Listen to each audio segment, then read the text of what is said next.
In the autumn of 2022, people walking the riverbank of Memphis, Tennessee, found themselves on ground that had not seen open air in living memory, as the Mississippi had fallen so far below its normal channel that sandbars, the size of city blocks, rose dry from the mud, as the wreckage of ships that had sunk during the Civil War reappeared on the surface. These ships were found among other interesting items, such as intact buckles, cartridge box, and bullets that hadn't been touched by human hands since the 1860s. Near Baton Rouge, a wooden hull emerged from the riverbed that archaeologists had never been able to study before. This steamboat, the Brook Hill, sunk in a storm in September of 1915 and was now 90% exposed for the first time. The situation also caused some extremely hazardous effects as well. In parts of southern Louisiana, saltwater from the Gulf of Mexico pushed more than 60 miles upstream, contaminating drinking water for communities that had no other source. In the end, this state of affairs forced the Army Corps of Engineers to barge in fresh water by the boatload. Indeed, the Mississippi had gone dry. This was a situation unimaginable in the past, and yet it happened again in 2023. And strangely, the reason this happened had everything to do with engineering decisions that were actually meant to make the river safer, more useful, and more predictable. Instead, they made it something else entirely: dry. So how does the mightiest river in North America end up so low that century-old shipwrecks reappear from the mud? And what engineering decisions caused that to happen? Stay tuned to find out as we uncover the story of why the Mississippi went dry. I'm your host, Ryan Sokash, and you're watching It's History. The lower Mississippi before the 20th century was not a fast or purposeful waterway. Rather, it moved in wide, lazy loops called meanders, constantly shifting, cutting new paths, abandoning old ones, and leaving behind crescent-shaped oxbow lakes. Back then, the river was as relentless as it was alive, and for the communities that grew along its banks, that relentlessness was both a gift and a threat. Before the railroads arrived in earnest, the Mississippi was, in many ways, the circulatory system of an entire civilization. Documentation suggests that Robert Fulton's steamboat, the New Orleans, made the first steam-powered run down the river in 1811, trading as far away as places like Pittsburgh and New Orleans via the Ohio and Mississippi. And as commerce grew, within just a generation, the river itself was transformed. By 1846, New Orleans alone recorded 2,770 steamboat arrivals in a single year and had become the fourth busiest commercial port in the world. And although it's kind of unimaginable from today's perspective, it made a lot of sense back then. A 450-ton steamboat could carry 280 tons of goods along with hundreds of passengers, moving at a pace that no wagon road could match. Some estimates even suggest that between 1820 and the 1860s, annual cotton production in Mississippi went from 20 million pounds to 532 million pounds, and almost all of it moved on the river. Without the steamboats, none of that output could have ever reached faraway markets. And so plantations were deliberately sited near steamboat landings, the way that modern businesses sit near highways. Entire towns like Vicksburg or Greenville existed because the river existed, and they prospered precisely because the river was still wild enough to carry everything that they needed. Though the steamboats themselves were spectacularly dangerous. Boiler explosions were so routine that Charles Dickens, traveling through America in 1842, noted that they seemed to blow up once or twice a week in the busy season. The average working life of a steamboat on the Mississippi was just 4 to 5 years. Snags caused by submerged tree trunks driven deep into the riverbed by the current tore hulls open with no warning. The side-wheeler John Adams hit a snag above Greenville in January of 1851, broke in half, and sank within minutes, killing roughly 123 of the 230 people on board. Even so, none of these threats slowed commerce. The river was simply too valuable. And the alternative, overland travel on roads that dissolved in the rain, was no alternative at all. Though with time, the railroads would change this, gradually at first, but then decisively. By the 1870s, rail lines could move freight faster in any weather and without seasonal hazards like low water or ice. And by the end of the century, 25 times more cotton bales were moved by rail than river. With that, the steamboat era effectively ended around 1920, though the river itself never stopped being an economically vital corridor. Economically vital things like barges carrying grain, coal, and industrial materials replaced those old paddle wheelers, and in many ways, the Mississippi remained the backbone of American bulk freight. Even today, barges move approximately 175 million tons of cargo annually along the upper Mississippi alone. So, now that we understand the river's evolution as a freight corridor, let's discuss the trouble that it was causing the communities which rose along its banks: flooding. Flooding along this waterway has always been an issue, but as settlements densified along the lower value and the economic stakes of those floods grew, tolerance for the river's natural behavior shrank. And so the Army Corps of Engineers answered the call. Beginning in the 1870s, and codified by 1885, was the construction of levees, embankments built on both banks to keep the river water inside its channel. The theory was that by containing the river, the force of any flood would push itself out to the Gulf more quickly. Though what the engineers failed to account for was that a river confined by levees can no longer spread its energy sideways. Instead, it goes faster, rises higher, and hits everything downstream harder. In fact, an engineer named Charles Ellet had told Congress precisely this in 1852, in a report that was read, filed, but ignored.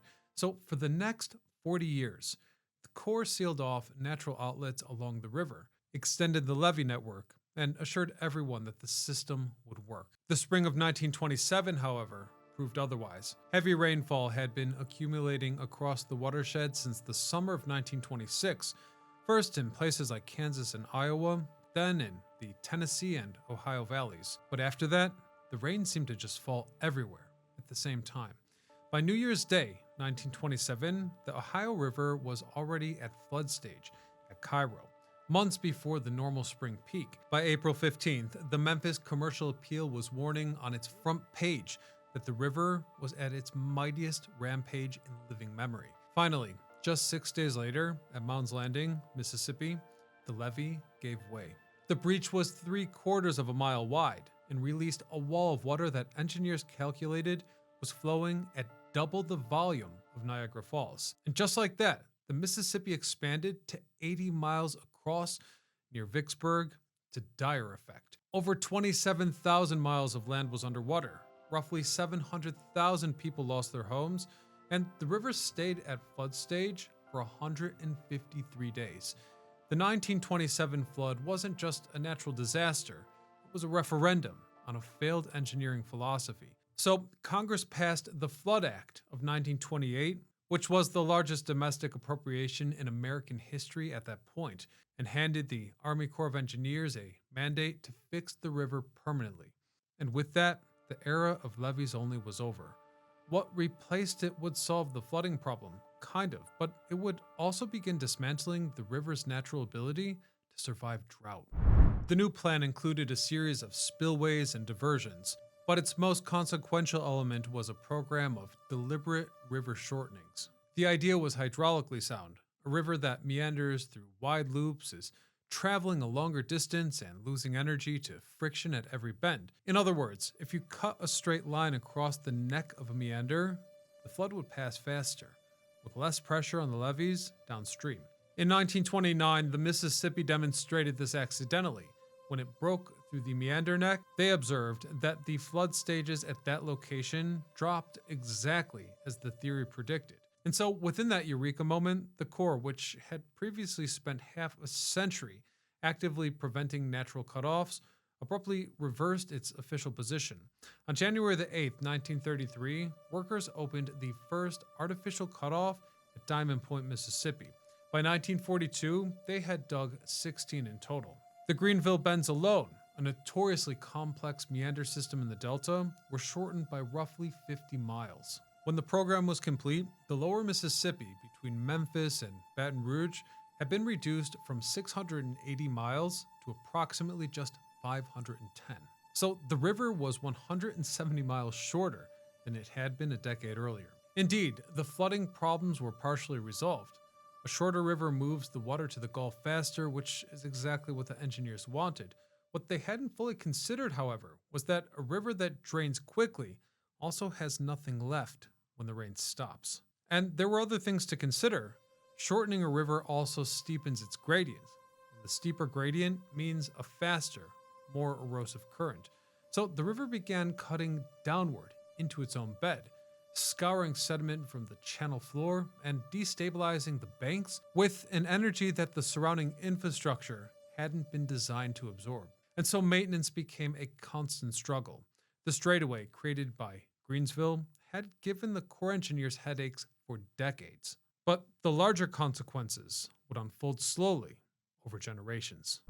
Before the levees, the lower Mississippi carried roughly 440 million tons of sediment per year to coastal Louisiana, where it was deposited constantly, building and replenishing the delta. But after modifications, that flow reduced the sediment load to approximately 160 million tons, which was less than 40% of what the delta had always received. So, starved for material, the Louisiana coast began to shrink and disappear. That's right, since the early 20th century, the state has lost countless square miles of coastal land. In effect, by concentrating the river's energy inside a narrow, armored channel, the Corps ensured that the crest of any major flood would arrive downstream faster, at a higher peak level than it would have in a natural system. Studies published in recent decades have concluded that for a given volume of water, the lower Mississippi now produces a higher flood stage than it did before the levees and cutoffs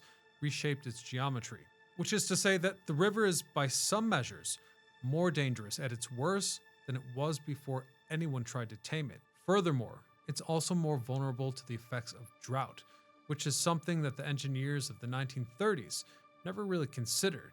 Even so, Mother Nature would come back and teach Americans a lesson.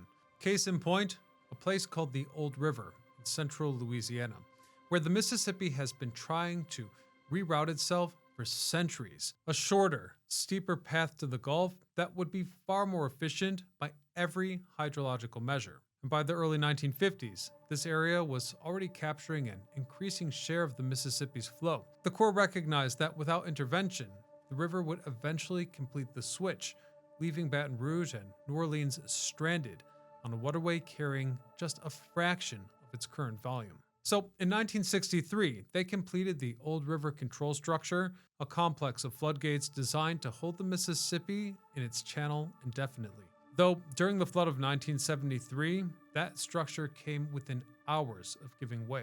So a second reinforcement structure was built alongside it shortly after, but still, the deeper problems at this point had little to do with floods. The same engineering that accelerated the river during wet years had also eliminated every natural mechanism that sustained it during the dry ones. Like I said before, the floodplains that once held the water in the landscape like a sponge, slowly releasing it back into the channel through dry seasons, had been cut off and left behind for decades. What remained was a river with no reserve, entirely dependent on whatever rainfall the watershed delivered in a given season. And so, for the first known time in history, during a drought season, the Mississippi, hypothetically back then, could actually run dry, which brings us back to Memphis. In the autumn of 2022, the drought that caused the record low water levels was real and severe. This was a rapid onset event across the Ohio River Valley and the upper Mississippi that stripped the river's tributaries of their usual contribution. Then, in October of 2022, the gauge at Memphis fell to minus 10.81 feet, the lowest recorded level since measurements began there in 1954. The following year, in 2023, it happened again, dropping to minus 11.5 feet, which was yet another new record in consecutive years. And in that context, along a 400-mile stretch from the Ohio Junction to the central Mississippi, every gauge sat at or below the low water threshold simultaneously. Now, the archaeological discoveries were striking, but so were the problems caused by the drought. Remember, to a certain degree, the river's primary job in the 21st century was really the same that it held in the steamboat era, moving freight.